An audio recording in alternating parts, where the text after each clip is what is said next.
보배로우신 우리 주 예수님, 우리 위하여 십자가 지시고 이것이 우리의 자랑되게 하시니 감사합니다. 우리에게 소망은 그리스도께 오늘도 한 걸음 더 가까이 가는 것이오니 우리의 마음이 정말 주님 십자가 밑에 머물 수 있도록 도와주시옵소서. 예수님의 이름으로 기도드립니다. 아멘. 하나님 말씀 출애굽기 27장 2절 말씀입니다. 그 내 모퉁이 위에 뿔을 만들되 그 뿔이 그것에 이어지게 하고 그 제단을 놋으로 싸고. 오늘 말씀의 제목은 놋제단의 중요성, 놋제단의 중요성에 대하여 오늘 또 말씀을 함께 나눕시다. 성막의 뜰 안에서 놋제단은 성막의 문과 마주하고 있습니다. 성막의 문은 여호와께서 그의 백성과 만나는 장소입니다. 출애굽기 19장 11절은 이에 대하여 이렇게 증언하고 있습니다. 너는 회막문 여호와 앞에서 송아지를 잡고, 즉 성막 뜰로 들어가는 그 입구를 통과하자마자 바로 보이는 것이 놋제단이라는 것이지요. 출애굽기 33장 9절도 이렇게 얘기합니다. 모세가 회막에 들어갈 때에, 즉 뜰 안으로 들어갈 때에 구름 기둥이 내려 회막문에 서며 여호와께서 모세와 말씀하셨다라고 말씀하십니다. 성막의 뜰과 성막의 문 사이에, 성소문 사이에는 이제 우리는 성막 뜰, 그 성막 안에 들어가자마자 놋제단이 있다는 거 알았습니다. 성막에는 문이 2개 있지요. 뜰로 들어가는 문이 있고 성소로 들어가는 문이 있지 않겠습니까? 그렇습니다. 뜰문과 성소문 사이에는 2가지 성물이 있습니다. 우리가 잘 알다시피 들어가자마자 놋제단, 그 다음에 통과하는 것이 바로 물두멍이지요. 그렇다면 이것도 문이요, 이것도 문이니 문 앞에 무엇이 있는가가 중요한 거라고 따진다면 임재를 상징하는 성소의 문 앞에 있는 물두멍이 중요하지 않겠습니까? 어떻게 좀 이 말씀이 이해가 되시는지 모르겠어요. 오늘 말씀은 조금 깊습니다.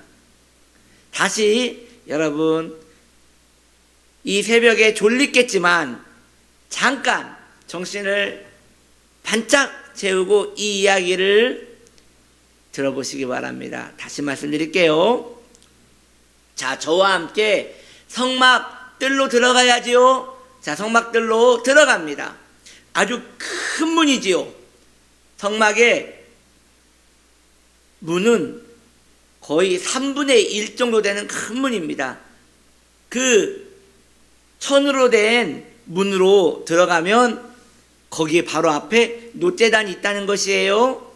자, 이제 2번째 문, 성소와 지성소 그 맨 앞에 있는 기둥이 세워져 있는 입구가 있습니다. 그 입구를 통과해서 나가자마자 뭐가 있어요? 물두멍이 있겠지요. 이것도 이해되시나요?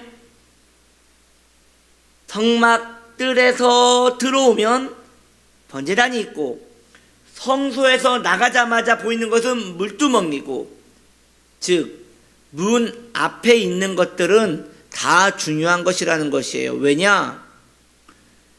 세상에서 안으로 들어오자마자 만나는 것이 놋제단이요, 임재, 하나님의 임재를 상징하는 성소와 지성소에서 나가자마자 만나는 것이 물두멍이라는 것이죠.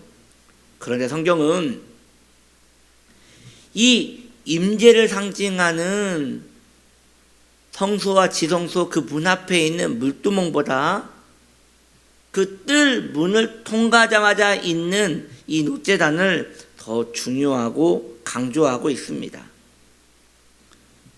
왜 그런 것입니까? 놋제단은 바로 인간의 본질을 다루고 있기 때문입니다. 바로 죄인이 하나님께 나오는 유일한 방법이기 때문입니다. 오늘날 교회는 계속 반복적인 사이클 안에 머물러 있어요. 처음에 자신의 죄를 회개하고 중생한 다음에 주님 앞에 나왔다면 그 다음부터는 하나님의 임재를 상징해야, 하나님의 임재에 가까이 가야 한다, 하나님의 영광에 가까이 가야 한다라는 그런 사이클 안에 있어요. 하나의 순서인 것이죠. 예, 맞습니다. 그런데 제가 맞다고 한 것은 하나님의 영광도 구해야 하고 하나님의 임재를 사랑해야 한다는 것은 맞다는 것이에요. 그러나 그것이 꼭 그 다음 단계를 말하는 것은 아니라는 것이에요. 예를 들어서 한 성도님이 집사님 언제까지 이렇게 죄만 얘기할 거예요. 빨리 이제 임재 속으로 들어가셔야죠. 언제까지 그 과정, 죄를 회개하고 슬퍼하는 과정에만 머물 거예요. 이제 임재 가운데 들어가서 그 천국의 아름다움도 누려야죠 라고 얘기한다면 그건 틀렸다는 것이에요. 왜냐? 성경은 제가 말씀드렸지만 이 임재보다 이 놋제단을 더 강조하고 있다는 것이에요. 그러니 같이 가는 거예요. 죄인이 임재 가운데 나아가요. 그러면 그 임재는 죄인을 더 죄인 만들어요. 그 죄인이 자신의 죄로 말미암아 더 슬퍼할 때 임재가 더 임해요. 그 임재는 그 죄인을 더 죄인 만들어요. 여러분 이해가 되시나요? 이것은 같이 가는 것이지 그 다음 단계로 가는 그런 게 아니라는 것이에요. 저는 그 다음 단계로 가는 분들을 볼 때 매우 오만하다는 생각을 가져요. 이젠 자신이 죄가 없는 것 마냥, 이제 죄의 문제와 아무 상관없는 것 마냥 이제는 황홀경 속으로 들어가려는 무지 속으로 본다는 것이죠. 임재는 황홀경을 동반하나 황홀경이 임재는 아닙니다. 임재는 두려움이며 하나님 앞에 서는 것이며 죄인이 하나님 앞에 설 수 있는 것입니다. 죄가 없어야 하나님 앞에 선다? 말도 안 돼요. 하나님께서는 우리의 죄를 사하시는 분인데 어떻게 죄가 없이 주님 앞에 설 수 있단 말입니까? 자, 이러한 이야기인 것입니다. 먼저 이 놋제단을 통과하지 않고는 우리는 누구도 물두멍에도 갈 수 없고 성소에도 갈 수가 없습니다. 피 흘림이 하나님께 대한 접근 근거이기 때문입니다. 임재가 하나님에 대한 접근 근거가 아니라, 성령이 하나님께 나아가는 접근 근거가 아니라 바로 피 흘림이 하나님께 나아가는 접근 근거입니다. 피 흘림이 필요한 이유는 인간의 죄에 대한 해결을 위한 것이에요. 인간은 죄가 해결될 때까지 아무것도 할 수 없습니다. 성도는 육체를 가지고 있는 동안 죄에 대한 고민이 있어야 돼요. 이게 매우 중요한 이야기예요. 여러분, 이 육체를 가지고 있는 한 정욕은 항상 있어요. 당연한 거 아니에요? 먹고 싶고 자고 싶고 이러한 내 안에 욕구가 있는 한 그 욕구는 늘 경계되어져야 돼요. 욥기에서 보면 이런 말씀이 있죠. 하나님께서 욥에게 말씀하시기를 바다의 경계를 너가 정하였느냐. 너무 멋있는 말씀이에요. 그렇지 않습니까? 여러분 한번 해안가 가보셨지요? 해수욕장 가보셨지요? 파도가 일어서 물이 올라오는데 그 물이 왜 어느 정도 올라왔다가 다시 빠진단 말이죠. 물은 한번 여러분 생각해 보세요. 이 바닥에 많은 물량을 양동이를 한번 부어보세요. 그 물이 어디까지 가는가. 그 온 방에 다 퍼질 겁니다. 그런데 그 어마어마한 바다의 양이 왜 육지를 안 덮는 겁니까? 너무 신기한 거예요. 이 어마어마한 바다의 양이 뭐가 무서워서 육지를 덮지 않느냐고요. 성경은 말합니다. 하나님께서 경계를 정하셔서 너는 여기까지다 라고 말입니다. 이와 마찬가지로 우리가 죽을 때까지 이 정욕으로 인하여 고민합니다. 그리고 그것의 경계를 정하기 위하여 우리는 무척 노력하고 그걸로 기도해야 하는 것이에요. 여러분, 욕구는 어쩌면 선합니다. 왜요? 배고픈데 안 먹여주면 죽잖아요. 그러니 생명을 위하여 먹어야 합니다. 그런데 어디까지 먹어야 합니까? 어떤 이는 빵 한 조각으로 만족합니다. 어떤 이는 죽 한 그릇으로 만족합니다. 어떤 이는 고기를 먹어야 먹는 것 같다고 합니다. 어떤 이는 5성급 호텔에서 먹어야지 그것이 제대로 먹은 거라고 합니다. 어떤 이는 해외까지 가가지고 남이 먹어보지 못한 것을 먹어봐야지 그것이 속 시원하다고 합니다. 즉 경계가 없으면 이 육신은 도발하여 갈 때까지 가는 것이에요. 이와 마찬가지로 성도의 이 욕구, 육신, 이 정욕이 있는 한 성도는 자유로운 몸이 아닙니다. 그래서 겸손해야 합니다.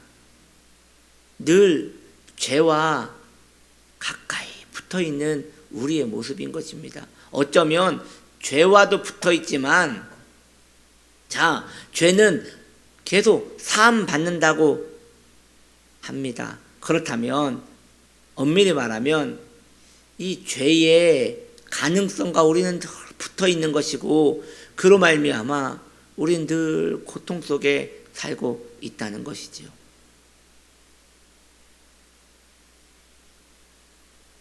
그러므로 성도는 육체를 가지고 있는 한 죄에 대한 고민에서 벗어날 수 없어요. 아니 목사님, 예수를 믿으면 죄의 문제에서 해결되는 것 아닙니까? 여러분, 그게 아니에요. 예를 들면 이런 것이에요. 자연인은 죄가 있는지도 모르고 살아가요. 그래서 자연인들에게 죄에 대하여 이야기하면 기분 나빠해요. 그리고 의미 없는 이야기를 왜 하느냐고 해요. 성도는 자신의 죄가 인지가 돼요. 그리고 그것을 해결할 방법을 찾게 되고 그 해결 방법은 노제단에서 나 대신 다른 어린 양이 죽임을 당해야 해결된다는 것을 아는 것이에요. 그 차이예요.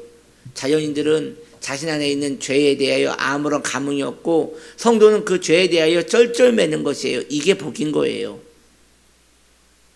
성도요, 거기에 멈춰 있어야 합니다.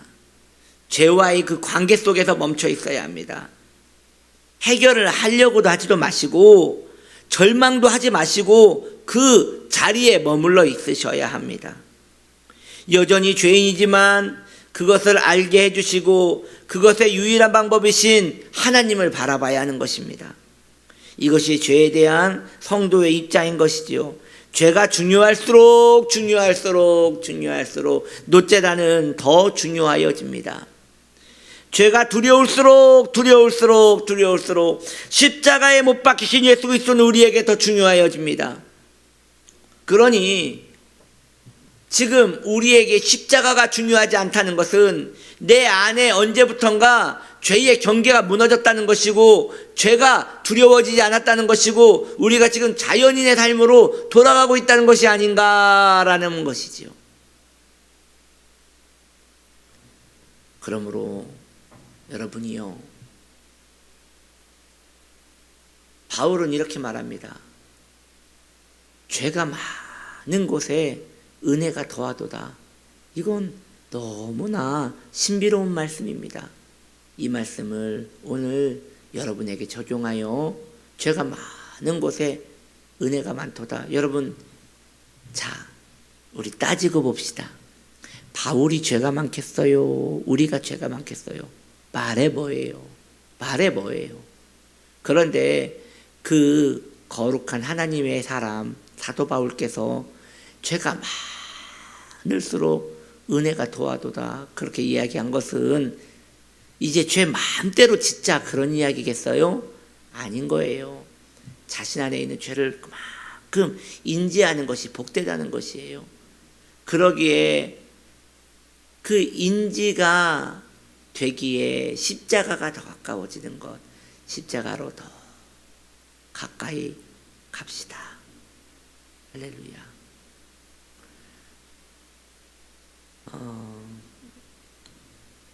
십자가에 가까이 가는 것이 저와 여러분의 큰 복인데 그것을 위하여 우리 안에 있는 정욕을 계속 컨트롤하는 것도 우리의 복입니다. 그렇게 살아갑시다. 기도합시다.